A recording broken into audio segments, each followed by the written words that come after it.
balik lagi sama gue Anissa. Nah, di konten hari ini tuh gue mau ngebahas tentang aplikasi atau website guys. Sebelumnya gue mau nanya dulu nih ke kalian. Kalian pernah gak sih kayak kepo atau pengen tahu lah aplikasi-aplikasi apa sih atau website apa yang digunain para budak korporat atau para budak startup buat nunjang pekerjaannya? Buat gue sih, menurut gue aplikasi-aplikasi ini tuh masih kompatibel banget buat kalian gunain sehari-hari buat menunjang daily productivity kalian juga. Nggak harus buat pekerjaan, tapi buat daily productivity kalian. Kira-kira ada apa aja sih aplikasinya? Tonton videonya sampai habis.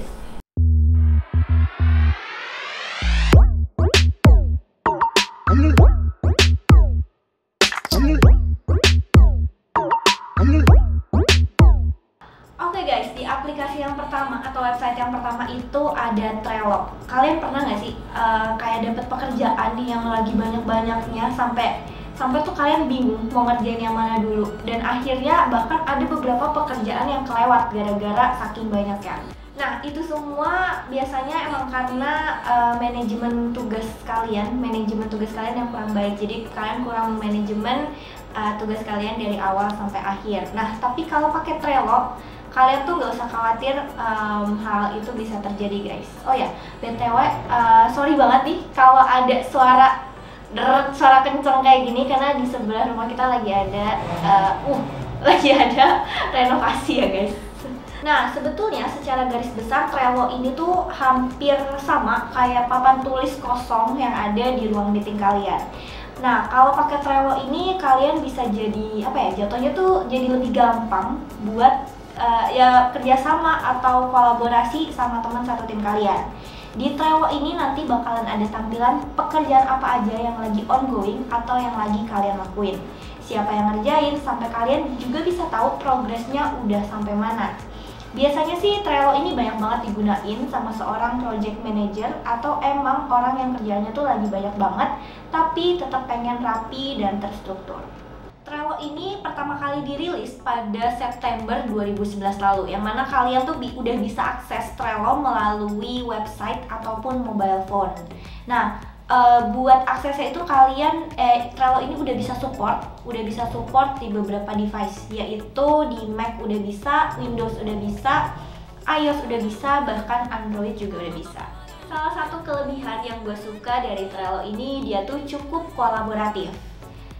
Karena selain bisa nambah anggota tim, arrange tugas, terus juga bisa arrange deadline. Aplikasi atau website Trello ini bisa terintegrasi dengan baik dengan tools-tools lainnya kayak Google Drive, Slack, dan juga Evernote. Oke, kalau ada kelebihan pasti ada kekurangan guys, karena pasti di dunia ini nggak ada yang sempurna ya, asik. Nah, for my personal opinion, ada beberapa yang memang menurut gue tuh kekurangan dari Trello, walaupun ya nggak terlalu krusial sih. Contohnya aja, kayak misalkan kalau kalian nulis komentar nih di Trello, itu nggak bisa diedit. Terus kalau kalian mau gunain aplikasi Trello ini, kalian harus terhubung sama internet, yang mana itu nggak bisa offline yang ngegunainnya. Dan yang terakhir, aplikasi ini ya kalau kalian mau fungsiin secara menyeluruh, secara profesional, kalian harus bayar guys. Tapi ya overall sih kalau menurut gue, kalau buat pemakaian pribadi sama ya buat beberapa orang doang, itu Trello tuh bisa jadi pilihan yang bagus buat kalian, karena dia aplikasinya cukup fleksibel dan juga gampang buat digunain. Nah, beda banget sama platform tadi Trello yang buat manajemen project. Nah, buat yang kedua ini namanya HubSpot guys. Dia itu buat pemasaran digital dan juga CRM atau Customer Relationship Management. Nah, HubSpot ini bagus banget, platform yang bagus banget buat bisnis guys, karena dia tuh udah nyediain tools buat pemasaran, penjualan, layanan pelanggan, dan juga manajemen konten yang udah terintegrasi cuma dalam satu platform aja. Salah satu keunggulan dari HubSpot ini, mereka tuh punya banyak banget fitur. Contohnya aja kayak buat fitur manajemen penjualan, di HubSpot toolsnya bisa otomatisasi penjualan, ngelacak prospek, sampai juga manajemen lead. Buat fitur manajemen konten di HubSpot ini ada tools SEO, analisis campaign, analisis media sosial, sama email marketing. Nah, tapi kalau kalian mau fungsiin fitur-fitur yang lengkap kayak tadi, berarti biaya yang kalian keluarin juga cukup besar guys. Yap. Jadi HubSpot ini adalah platform yang berbayar juga. Nah, hampir mirip sih sebenarnya sama Trello karena ya ini aplikasinya kita bisa fungsiin fitur free-nya. Cuman kalau kita fungsiin atau kita pakai fitur free, pasti fitur-fiturnya juga terbatas guys. Jadi bener-bener aplikasinya tuh basic banget. Yang lainnya terbatas gitu.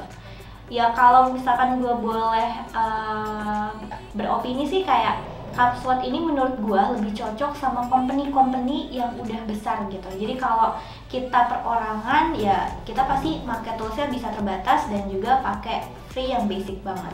Ya balik lagi sih, secara keseluruhan menurut gue emang HubSpot ini platform yang cocok banget buat bisnis. Apalagi buat company besar atau perusahaan besar yang mau ningkatin hubungan dengan audiens mereka atau customer relationship ya. Dan juga perusahaan besar yang mau ningkatin penjualan mereka. Paling ya yang menurut gue jadi pertimbangan itu sih biaya yang relatif cukup tinggi dan kurva pembelajaran juga yang cukup tinggi. Oke, jadi buat di platform yang ketiga itu ada Hootsuite. Nah, Hootsuite ini lebih ke platform manajemen media sosial guys. Jadi buat kalian pengguna Hootsuite yang punya misalkan dua media sosial atau 3 media sosial atau 2 akun Instagram atau 3 akun TikTok gitu ya, itu bisa di manajemen di satu platform aja yaitu Hootsuite. Ini pasti buat para sosmed spesialis udah tahu banget sih platform ini. Gue yakin 100% udah pada tahu banget Hootsuite ini. Atau kalian mungkin udah pada pakai. Coba kalian tulis di kolom komentar di bawah ya guys. Udah pakai Hootsuite atau belum? Nah, platform Hootsuite ini itu nawarin banyak banget fitur yang mudahin kita sebagai pengguna untuk jadwalin konten, publikasi konten, mengukur kinerja, dan build interaksi sama followers di seluruh platform media sosial. Apapun itu, Instagram, Twitter, Facebook, dan juga yang lainnya. Dalam industri buat platform media sosial ini, Hootsuite emang salah satu platform yang nawarin fleksibilitas yang cukup tinggi buat penggunanya. Terus dia juga salah satu platform terbesar yang kalau menyangkut integrasi medsos. Nah, udah kompatibel juga sama seluruh jaringan yang ada di media sosial. Nggak heran sih dia tuh udah punya 7 juta pengguna di seluruh dunia. Nah, Hootsuite ini juga kasih kemudahan buat penggunanya dalam memahami cara kerja platform tersebut. Jadi mereka tuh kayak kasih program pelatihan edukasi buat para penggunanya biar ya kalian tuh bisa gunain Hootsuite ini secara maksimal. Nah, balik lagi sih permasalahannya itu kayak di app-app yang sebelumnya, yaitu app ini adalah platform yang berbayar guys. Tapi gue sebetulnya nggak begitu kaget sih, karena memang biasanya kalau platform-platform kayak gini tuh sasarannya ya emang perusahaan-perusahaan besar. Nah, tapi kalau buat kalian yang gunain platform ini secara perseorangan atau ya masih dalam lingkup yang kecil, itu emang ada paket basicnya atau yang free-nya. Di sini dia tetap ada kok guys fitur-fitur yang bisa kalian manfaatin, yang fitur-fitur penting lah yang bisa kalian manfaatin cukup berguna gitu. Nah, dengan fitur-fitur yang ditawarin Hootsuite kayak tools campaign management, analisis media sosial, manajemen konten, sampai nyambungin ke third parties buat maksimalin platform medsos kalian, menurut gua ini tuh udah cocok banget sih. Apalagi di era yang sekarang ini kita tuh kerja yang nggak mau ribet ya guys. Maunya ya pakai aplikasi yang udah oke, udah bagus, dan udah terintegrasi semua. Cocok pokoknya. Hootsuite menurut gua recommended. Oke, buat di platform yang keempat ini ada Microsoft Outlook. Nah, gue yakin sih pasti kalian tuh semua di laptopnya pasti ada Microsoft Outlook ini. Dan kalian tuh rata-rata kayak bingung atau gak tahu itu aplikasi buat apa. Kadang gue juga pernah mikir aplikasi itu tuh apa sih, ini aplikasi useless gitu. Kalau kalian mikir Microsoft Outlook ini useless atau gak guna, kalian salah guys. Itu gak bener banget ya. Karena Microsoft Outlook ini sebetulnya berguna banget, apalagi buat kalian yang kerjanya tuh sebagai admin atau email correspondence. Nah, kenapa sih? Oke, let me explain first ya guys. Jadi, Microsoft Outlook ini adalah app yang dikembangin sama Microsoft Corporation yang gunanya buat maksimalin fungsi email. Karena email di Outlook ini udah terintegrasi sama kalender, jadwal kerja, dan juga jurnal. Outlook ini termasuk platform yang stabil dan bisa diandelin banget buat mengelola email dan juga jadwal kerja pengguna. Alat penjadwalan email ini memungkinkan pengguna untuk mengatur email agar dikirim pada waktu yang udah ditentuin. Kalender Outlook juga menyediakan fungsi penjadwalan yang efektif, memungkinkan pengguna untuk mengatur rapat dan janji dengan mudah. Oke, fitur lain dari Outlook ini adalah tampilan grup. Jadi jatuhnya tuh kayak ngelompokin email kalian berdasarkan topik atau project tertentu.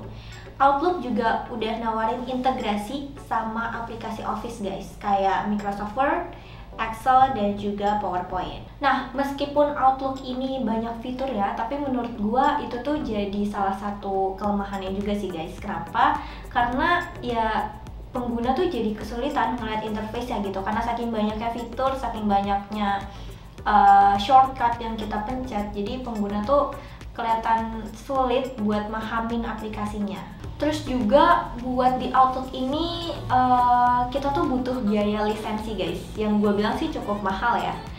Ya tapi kalau overall sih dibilang oke juga sih buat Outlook ini, karena dia tuh kalau kalian mau optimalin program email dan juga buat kalender yang efektif ya di kalangan bisnis ataupun individual user, itu dia udah oke banget buat kita gunain. Oke, buat platform yang terakhir, yang kelima, yaitu Notion guys. Yang kelima ada Notion.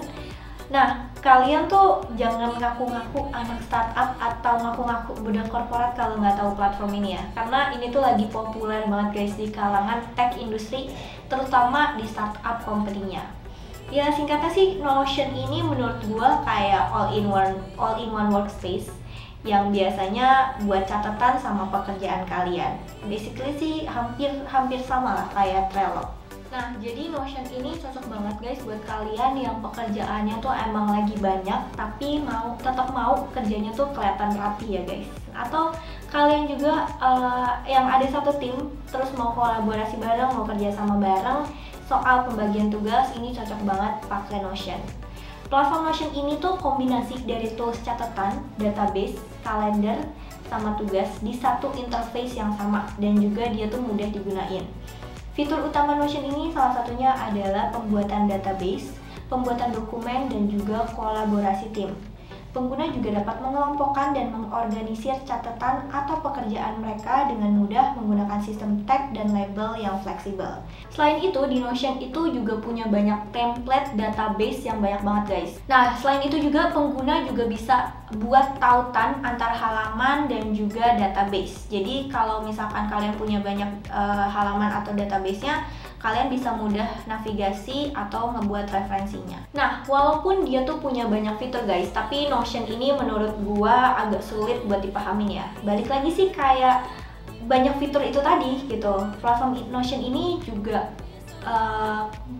kalau kalian punya laptop yang spesifikasinya masih kurang gitu, ibaratnya kayak Intel Celeron atau mungkin Core i3, itu dia agak nge-lag guys. Jadi ini butuh spek yang lumayan tinggi di Notion, karena mungkin di Notion-nya sendiri ini menyimpan banyak database, template-template database. Jadi ya itu kalian aplikasinya bakalan nge-lag platformnya. Tapi terlepas dari semua itu, gue tuh tetap rekomendasiin Notion ini ke kalian guys, karena Notion ini punya tingkat produktivitas yang tinggi. Kalian bisa ngerjain banyak tugas cuma dalam satu platform aja. Oke, itu dia guys 5 platform atau aplikasi yang biasa digunain sama anak startup atau budak korporat. Nah, kalau kalian biasa pakai yang mana nih? Atau kalian punya rekomendasi yang baru? Coba kalian tulis di kolom komentar di bawah. Jangan lupa kalian subscribe, like, dan juga nyalain tombol loncengnya ya. Atau kalian juga mau ngecek harga laptop juga bisa, kalian cek di description box yang ada di bawah. Gua Anissa, see you later guys. Bye.